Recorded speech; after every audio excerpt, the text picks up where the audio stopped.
Bem-vindos ao segundo episódio da nossa série do Podcast Movements. Esse é um podcast feito por Caio Vação, Davi Moreno e Thiago Padovan. E a gente discute inovação, meta-design, design estratégico, liderança facilitadora e outras cositas mais, não é isso, Caio? É isso, maravilha. Obrigado aí pela sua presença hoje. É um prazer estar aqui com você, Davi. Maravilha, que bom. Maravilha. Caio, vamos nessa? Vamos nessa. Que o tempo urge. Hoje eu queria começar diferente. A gente recebeu uma pergunta aqui diretamente dos nossos fãs e seguidores. Nossa, queria começar com essa apimentada, Caio. No episódio anterior, né? No capítulo anterior de Meta Design, a gente falou um pouco sobre liderança, sobre facilitação, o que é liderança facilitadora, como o Meta Design pode ser uma abordagem para ajudar a gente a lidar num contexto de incerteza, de complexidade e repensar ou ponderar sobre o papel do líder numa organização. Né? Perfeito. Nesse sentido, a gente recebeu uma bela pergunta aqui do hashtag tubarão@bol. Mas a pergunta é a seguinte: como o Meta Design pode funcionar como uma ferramenta estratégica para estimular a inovação e alcançar objetivos nas empresas? Maravilha. É interessante isso, né? Porque a gente fala muito de... Tá numa organização, a palavra estratégia aparece o tempo inteiro, né? Porque planejamento estratégico, essa proposta XY que aparece, tá ou não está alinhada com o objetivo estratégico da empresa e por aí vai, né? E é interessante entender o que se entende, o que se coloca como estratégia, né? Então, o estratégico tem um pouco a ver com o ponto de vista de digamos assim, de um general que está comandando uma campanha militar e ele está lá numa cabana, longe do campo de batalha, vendo um mapa em que tem ali a representação das tropas, onde está a artilharia, etc. Ele vai dizendo, muda isso para cá, vai para lá e para cá. Ele não está necessariamente no campo de batalha. Quando a gente vê lá o filme do Napoleão, ele lá lutando, isso é uma exceção, vocês sabem disso, né? Um general ir para o campo de batalha é... William Wallace. Não é o normal, né? Não é o usual. Então, o que é? É uma percepção distante e tentando observar o contexto do que está acontecendo e, de maneira clara, perceber o que compõe aquele contexto em camadas sucessivas. Daí a palavra estratégia, que tem a ver com estratos, que são camadas, né? Daí que vem estrada, que a estrada é feita com camadas, né? Tudo a mesma palavra, que é pensar em camadas, né? E aí, no oposto do estratégico está o tático. E o tático vem, até a origem da palavra vem de tato, né? É você ali no campo de batalha. O que é o tático no caso do campo de batalha? É o soldado de campo ali com a baioneta, com a espingarda, atirando, correndo, matando e pulando e tentando chegar no objetivo estratégico que foi dado lá pelo general. Legal, então você tem essa tensão entre tático, estratégico e tático. Né? Às vezes é um líder menor que tem um objetivo, ver como manobrar o grupo ali. Né? Ele pode alterar até o que era o objetivo específico dele para atingir o objetivo estratégico, então ele tem uma certa liberdade. Né? Em outros tempos históricos, onde você não tinha telecomunicação militar, por exemplo, muitas vezes um tenente, um sargento tinha que saber o objetivo estratégico porque ele não tinha como validar aquilo em tempo real. Hoje em dia é muito comum nas cadeias de comando militares, por exemplo, que o cara está no campo e não faz ideia do que ele está fazendo. Que o tempo inteiro ele está recebendo uma ordem teleguiada de uma central qualquer que está mandando ele fazer X. Ele não sabe nem por que está fazendo aquilo. Legal, isso no contexto militar, né? Se a gente vai para as organizações, esse princípio ainda está lá. Então, a alta gestão pensa a estratégia, pensa para onde a empresa vai, quais são os recursos disponíveis, entende esse inventário de recursos e as suas múltiplas camadas, desde a visão mais ampla até a visão mais específica, e ele vai ditando, literalmente ditando para a empresa para seguir aquilo. Beleza, e aí você imagina que você vai descendo na hierarquia da empresa, indo para o tático, indo para a ponta, como dizem, né? Gosto de falar da ponta. Sim.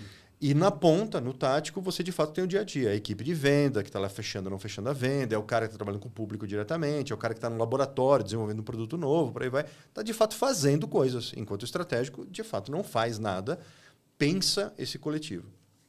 Qual que é o problema que está aí?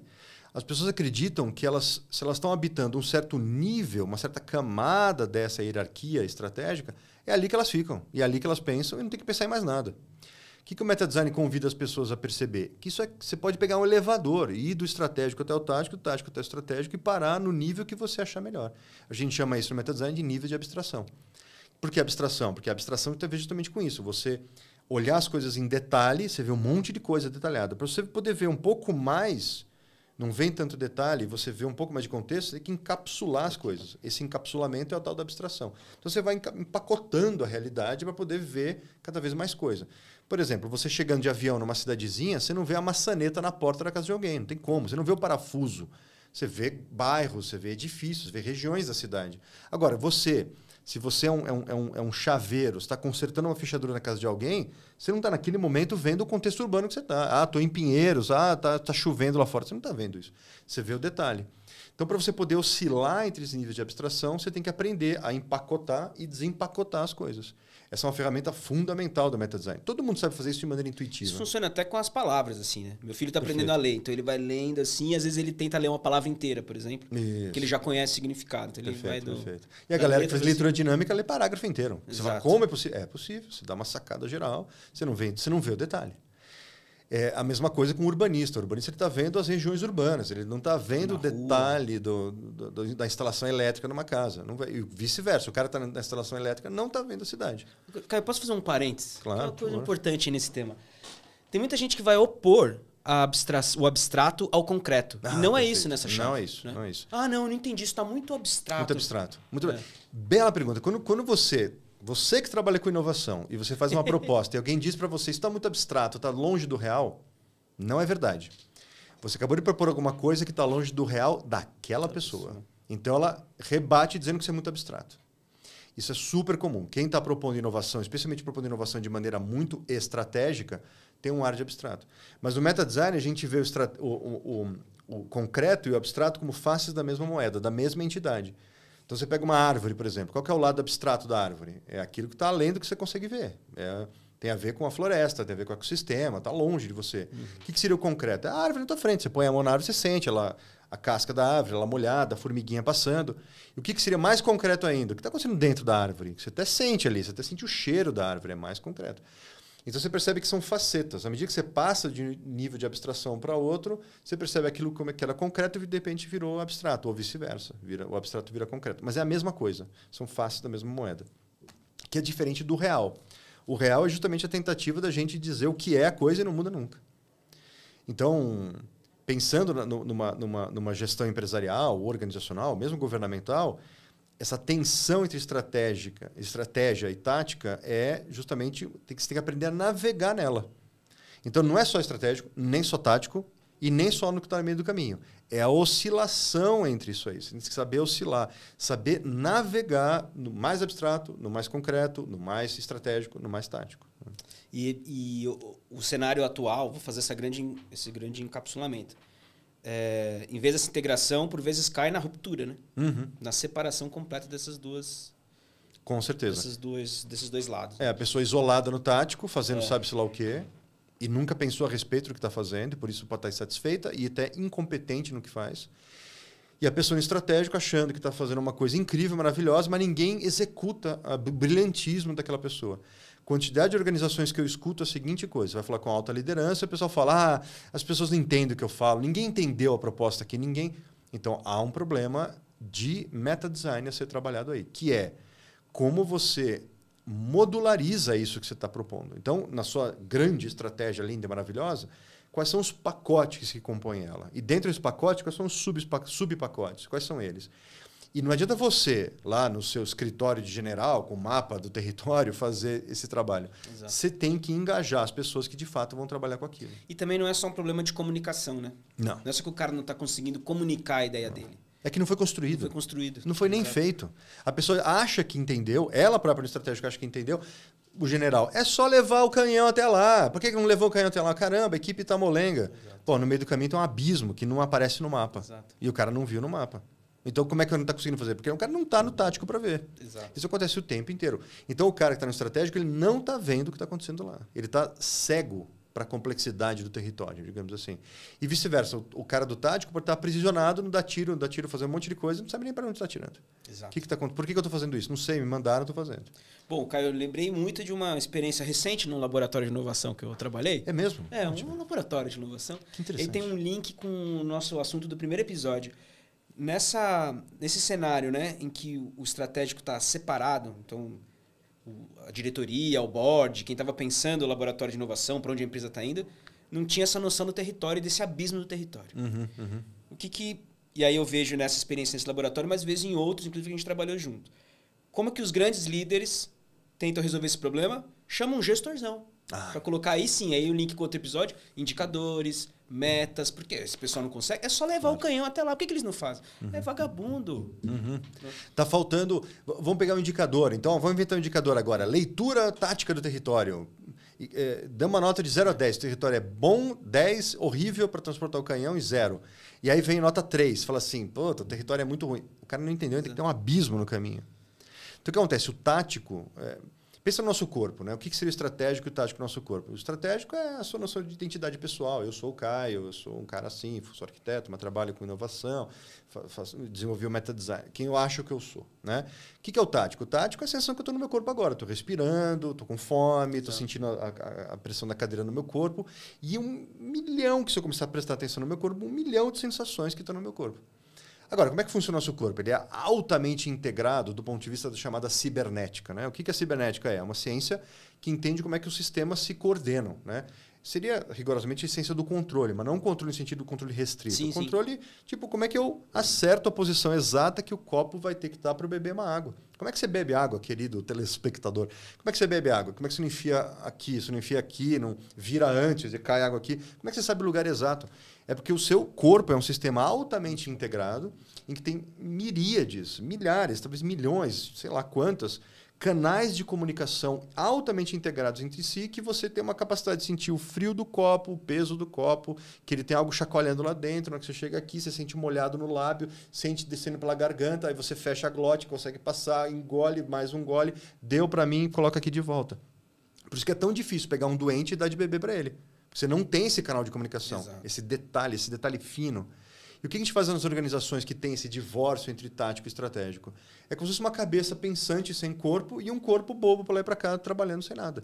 E as pessoas acham estranho que as empresas são ineficientes. E acham que se você colocar um monte de indicador, o indicador é uma tentativa de criar mais canais de comunicação. Exato. Mas qual é o canal de comunicação, Davi? Qual é o canal de comunicação? São as pessoas... dia a dia, estarem lá presentes e participando do processo. Pô, mas dá muito trabalho, esse trabalho demais. É o contrário. Vai dar menos trabalho, você vai chegar mais rápido no resultado que você quer, com menos esforço. Pode não parecer a priori. E você acha que criando 30 mil indicadores, você vai receber relatórios e documentações. A mania da documentação, de 30 mil páginas. Agora, só você lê isso aqui que você entende como a empresa funciona. Como é que a pessoa entende como a empresa funciona de verdade? No dia a dia, trabalhando com seus colegas e passando por experiências. É aí que ela vai entender o que a empresa é. Não é o onboarding, o vídeo de 30 minutos inspiracional do diretor e o manual de regras e bom comportamento, que o cara lê na diagonal assim. Não é isso. É ele vivendo o dia a dia, observando os colegas e vivenciando. É a sensação do gelado na boca quando você bebeu água e falou assim, estou bebendo água. Você tem concretude da vivência que você está tendo. E não é tão complicado. Tem a ver diretamente com colaboração e facilitação. Boa. No sentido da corporação tem que fazer corpo mesmo. Né? Tem que fazer corpo, perfeito. É isso. Criar corpo, exatamente. E aí passa pelo corpo, está lá mesmo também. Exato. Né? Tinha até uma coisa que talvez a gente não fosse falar hoje, mas que tem a ver com isso, que é a própria natureza da colaboração. Que é uma mente coletiva. Né? É uma capacidade de integrar o pensamento de muitas pessoas diferentes, de contextos diferentes, de situações diferentes, que você não precisa concordar com o seu colega para colaborar com ele. Só você entender o posicionamento dele, você é capaz de se acoplar com ele para poder fazer o que é necessário. No dia a dia ali de trabalho, ou na organização, na escola, na empresa, no governo, o que é que seja. Boa. Muito bem. Maravilha. Que acho que aí tem a ver com a ideia de flexibilidade, né? de adaptação. O que você acha, Davi? Talvez. A gente vai nesse papo, eu sempre fico pensando em várias experiências. Né? Então lá aconteceu isso, lá aconteceu assado e tal. Boa. E aí eu fico pensando desse lance de quando... Eu participei de um projeto agora. Há pouco tempo? Há pouco tempo, o projeto também. Muito interessante. Muito interessante.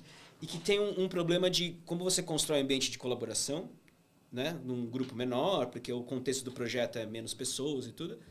E, como a gente estava falando mais cedo, antes de entrar aqui, né? Que um caráter dos projetos que estão propondo a criação de algo, né? A gente pode chamar oficialmente de inovação ou não, é que, invariavelmente, o objeto que vai ser criado, a entrega, não vai ser exatamente aquilo no início, né? Perfeito. Porque aquilo vai conduzindo.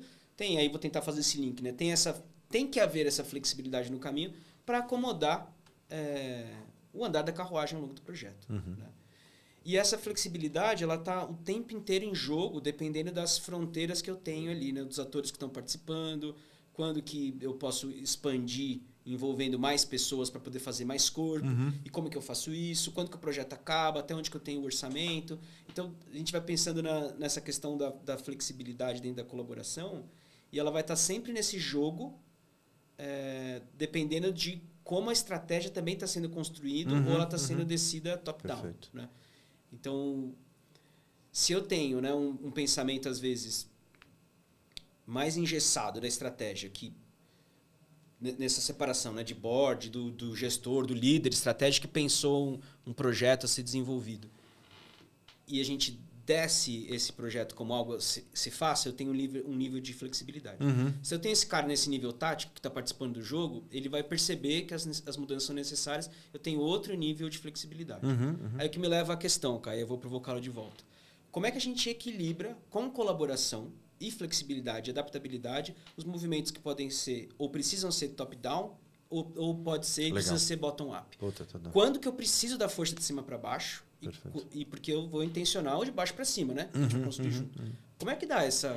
Por exemplo, ótima questão. Isso aí é a treta. Esse é o questão. É a questão mais recorrente que a gente vivencia em processos colaborativos e cultura organizacional e especialmente ligada à inovação e novas práticas, né? Que é a hora de descer a hierarquia mesmo e a hora de você flexibilizar e soltar e deixar a coisa se compor de baixo para cima. Né? A gente fala muito no choque do top-down e bottom-up. Isso vale também para a gente pensar orçamento, por exemplo. Coisa bem pragmática. Como é que uma empresa prevê o orçamento anual dela se ela vai ser tudo tão flexível? Como é que ela prevê o orçamento? Como é que ela faz isso? Né?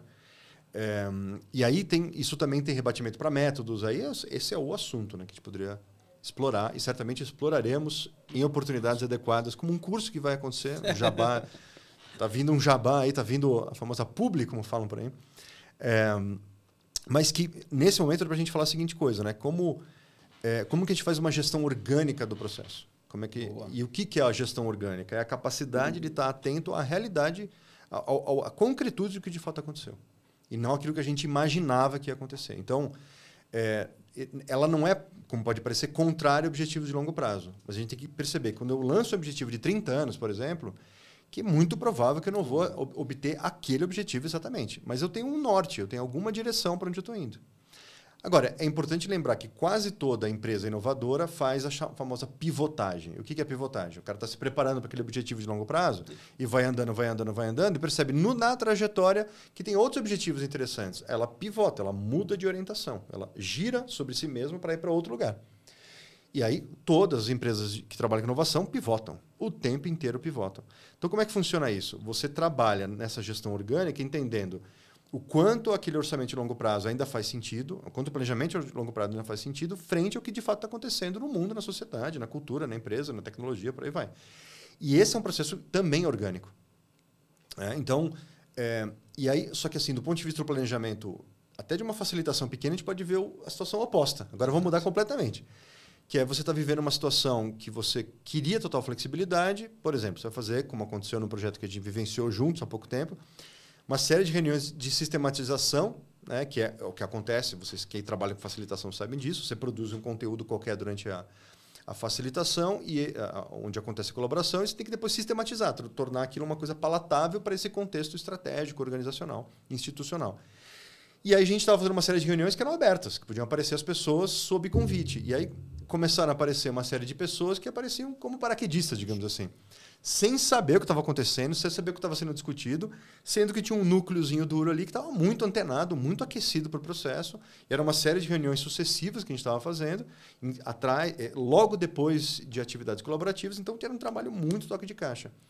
E essas pessoas que apareciam de paraquedistas só criavam ruído. Ou seja, essa extrema flexibilidade ali não ajudava. Então a gente tinha que ter um pouquinho mais de firmeza, um pouco mais de rigor naquele processo, que parecia que a gente estava travando. Falou, pô, mas Caio, Davi, vocês tão flexíveis, vocês excluindo pessoas, como é que fica isso? É porque essa pessoa nesse momento não vai ajudar. Ela não está... Além do contexto que a gente está trabalhando, aquela pessoa não está entendendo o que está se passando, ela não vai conseguir criar raízes suficientes naquele contexto para, de fato, produzir alguma coisa que seja útil para nós. Ela vai só atrapalhar. E, de fato, atrapalhou. Várias pessoas a gente teve que excluir. Pessoal, não, volta amanhã, não vem hoje. parecia uma coisa de exclusão, assim, arbitrária, mas não era. Era uma tentativa de criar qualidade naquele contexto. Então, você percebe? Eu estava aqui pensando na estratégia organizacional e defendendo flexibilidade. Agora, aí eu vou numa situação de facilitação, parece que eu sou o ditadorzinho. Falar, não pode. Mas não tem bala de prata, não tem solução mágica, não tem panaceia. Você tem que ver no contexto o que funciona de acordo com os movimentos que você está fazendo. Inclusive aquele de mudar objetivo de 30 anos. Não é mais aquele, tá, pessoal? A empresa mudou, virou outra coisa, ela se transformou, aquele objetivo foi deixado de lado. Ter essa coragem também para fazer esse tipo de flexibilidade. O Caio, você contando a história desse projeto, eu lembrei de uma característica importante ali e que ela acontece de maneira recorrente em várias empresas, né? Qual é essa característica? Que muitas vezes o trabalho colaborativo, principalmente quando ele vem dessa chave do pensamento estratégico, ele é um trabalho de grupos, certo? Tem vários grupos atuando, às vezes, em frentes diferentes. Tem uma orquestração também, como uma célula, né? Perfeito. Você falou da gestão orgânica, de entender que um organismo cresce dessa forma, né? Perfeito. Eu vou multiplicando também aqueles grupos, a gente vai, no nosso caso da organização, que a gente está falando aqui, o desdobramento social ele vai incrementando, né? Vai aumentando, e a complexidade também. Né? E aí é uma necessidade de eu ter uma visão, né, que eu consigo, para voltar no nosso tema do começo do podcast, conseguir pegar esse elevador e olhar de modo mais abstrato, mais concreto, me ajuda, entendendo que eles são faces dessa mesma moeda, né? Me ajuda a lidar com esses diversos grupos atuando em frentes diferentes, em que tem partes que alguns grupos vão ser envolvidos, outra parte não vai ser envolvido. Perfeito. E é importante que eu tenha também um grupo fundamental, um núcleo duro, um grupo gestor. Coordenador desse processo. Coordenador, uma liderança facilitadora. Perfeito. Para também organizar um pouco esse organismo, né? Com certeza, é fundamental. Isso que você está descrevendo é aquela oscilação entre uma estrutura que a gente chama de distribuída e uma estrutura centralizada. E perceber que elas não necessariamente conflitam entre si, elas podem estar em diálogo. Aí que o metadesign ajuda muito isso. Quando que eu estou puxando a organização para uma estrutura mais distribuída, em que eu não consigo perceber muito bem uma hierarquia e as coisas acontecem de maneira muito horizontalizada, e quando que eu tenho que puxar para uma estrutura centralizada que tem uma hierarquia clara, tem um comando e controle sim, e quando que onde eu estou num, onde eu estou no outro. Em que momento eu vou para um, em que momento eu vou para outro. De novo, não tem bala de prata, você tem que saber como oscilar nesse caminho. As pessoas muitas vezes querem resposta simples, né? Faça assim que é garantido. Não tem. A única coisa garantida é que você vai oscilar, você vai dançar com essa história. Dançar no sentido do balé mesmo, né? Não dançar no sentido de se ferrar. Dançar no sentido de, ao descobrir a realidade ali que você está vivenciando, você muda a sua posição, você muda a sua orientação, você muda o seu jeito de atuar. Boa. Ô, Caio, você falando isso, eu estava pensando também na minha atuação no geral. Assim, às vezes eu tenho dificuldade de explicar o que eu faço, como a gente trabalha com isso. Sim. A gente vai arriscando, cada vez explica de um jeito. E às vezes as pessoas também, eu fico muito atento de como as pessoas contam para as outras o que eu faço. Elas te interpretam. E aí muitas vezes eu caio nesse lugar do design estratégico. Eu percebo, design estratégico, eu entendi. Ou não, o Davi trabalha com design estratégico. Né? E na minha visão, a gente às vezes aceita, né? Mas na minha visão, talvez a diferença de meta-design ou o design estratégico, grossíssimo modo, né? É que me parece que o meta-design ele está olhando isso que você acabou de falar, dessa complexidade dos grupos, para onde eu vou, tem esse contexto do entorno. Enquanto o design estratégico, às vezes, pode ter ferramentas e métodos apenas para construir o objeto estratégico, ignorando que ele está dentro desse contexto. Então, como se o meta-design ajudasse a gente a trabalhar também com o design da estratégia, mas também com esse ecossistema no qual a estratégia vai estar acontecendo. Né? Como se a gente criasse também o tabuleiro e a estratégia é uma estratégia de jogo, mas que ele está dentro de um campo, tem normas, tem regras, o jogo acontece de um jeito, tem tais jogadores. Né? O metadesign ajuda a gente a construir esse ecossistema no geral, partindo da premissa que eu não estou construindo o ecossistema, porque eu faço parte dele. Sim. Às vezes o estrategista constrói uma estratégia para fora de si. Né? Eu acho que essa conexão entre design estratégico e metadesign é super comum e até está na palavra metadesign, até convida a isso, se você entender o meta de uma certa maneira, o meta do metadesign, né, de uma certa maneira, que é justamente pensar o abstrato. Porque daí que vem metafísica, todos os usos de meta, né, meta-referência, meta-linguagem, tem a ver com uma coisa mais abstrata. E aí o que eu digo é, o meta do metadesign, do jeito que nós trabalhamos, ele está tanto no mais abstrato quanto no mais concreto. Ele está aquém e além dessa noção, digamos, estratégica, assim. Sim, estão pensando em grandes formas estratégicas, grandes ferramentas e pontos de vista que têm um alcance grande, sim. Mas também estão pensando no concreto ali, no dia a dia, na finura da areia, do grânulo pequeno, o que pode acontecer. E é justamente nessa oscilação. E aí o legal, distinguindo do design estratégico, falando um pouquinho de design estratégico, o design estratégico é uma área interessantíssima, que eu adoro, eu tenho conexões fortíssimas com o pessoal que trabalha com isso, desde o pessoal da Unicinos, do IED em São Paulo, tem uma galera maravilhosa trabalhando com isso no mundo inteiro, desde Ezio Manzini na Itália. É super como o termo strategic design no mundo anglófono e por aí vai, e o design estratégico. Né? E toda essa... É um mundo muito interessante. Mas a gente percebe que o design estratégico está muito, como você falou, ligado a desenho de estratégias. Né? Ou seja, como a empresa atua, como organização pública, privada, escola, quer que seja a organização, como ela atua. E esse posicionamento de mercado, posicionamento ético, político, enfim, posicionamento socioeconômico, financeiro da empresa, como é que isso tudo está integrado, especialmente a partir da experiência do usuário, a relação disso com a criação de valor para uma grande corporação, uma empresa, organização pública ou privada. Maravilha. Que o metadesign dialoga com isso? Ele tenta entender uma coisa que atravessa tudo isso, atravessa todo esse campo, mas vai além. Ele vai além no sentido de também o metadesign se aplica a outras áreas que não têm a ver com o design estratégico. E o metadesign, eu vejo ele como um grande guarda-chuva em que o design estratégico está um pouco pendurado.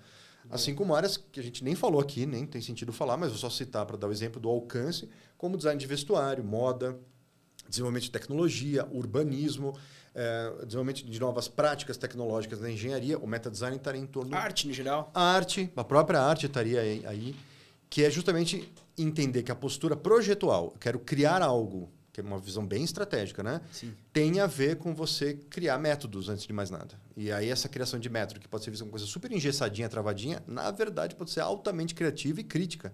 Muito crítica e criativa, se você souber o que você está fazendo. E aí o diálogo com o design estratégico, eu diria, o metadesign é esse território um pouco mais amplo e o design estratégico é, digamos, uma coordenação desses conceitos para uma atividade prática dentro de uma corporação específica. Assim. E é muito poderoso e muito legal. Né? Boa. Fica aí o convite para o próximo episódio, metadesign em contexto expandido, hein, cara? Perfeito, com certeza. Experiências com a arte, podemos falar disso, hein? Boa, rapaz, com certeza. Tecnologia. Tem história boa, hein? A dança, a música, olá, a engenharia, represas hidrelétricas. Pessoal, que está para discutir economia e mundo financeiro. Até o próprio Thiago Padovan estará conosco e vamos discutir assuntos interessantes aí. E tem também toda a gama de atuação e aplicabilidade com essas discussões super contemporâneas de sustentabilidade, Perfeito. do meio ambiente, agenda climática. Com certeza. Né? Que é o grande bicho complexo que a gente está lidando, justamente é o ecossistema planetário.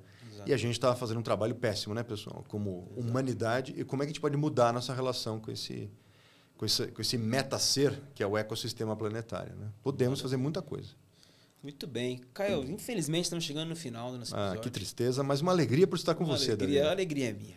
Que coisa maravilhosa. Obrigado. Pessoal, eu gostaria de agradecer a audiência de vocês. Lembrando, vocês seguirem a gente no Instagram, curtam o nosso canal, fiquem ligados que a gente vai ter uma série ainda de episódios para falar sobre esse assunto e todos esses pontos de conexão que a gente levantou ao longo do dia.